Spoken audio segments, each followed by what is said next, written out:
Chez les tisserands, on est en plein carton, car dans une semaine pile aura lieu leur déménagement.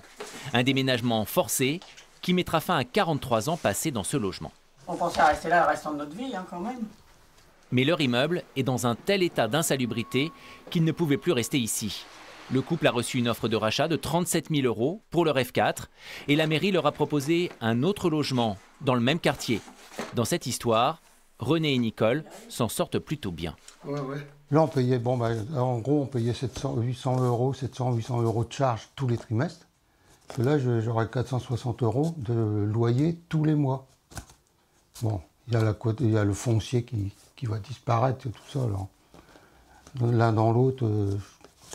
Ce qu'il y a, c'est qu'on a une pièce de moins aussi là-bas. Ici, j'avais 3 chambres, là-bas, j'en ai plus que 2.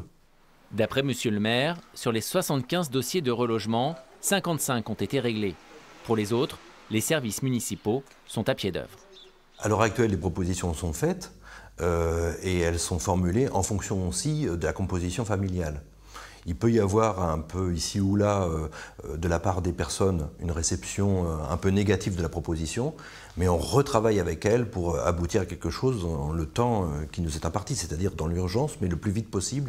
Il y a urgence, certes, mais certains ne veulent pas y laisser des plumes. Pour cette dame, propriétaire elle aussi d'un appartement, l'évacuation de l'immeuble est synonyme d'une grosse perte d'argent. Je l'ai acheté à 65 000. Là, il me propose 23 000. C'est le prix du marché. Il me reste encore 8 ans à payer. 8 ans de crédit à payer. Quant aux locataires, ils ont encore une quinzaine de jours pour quitter les lieux.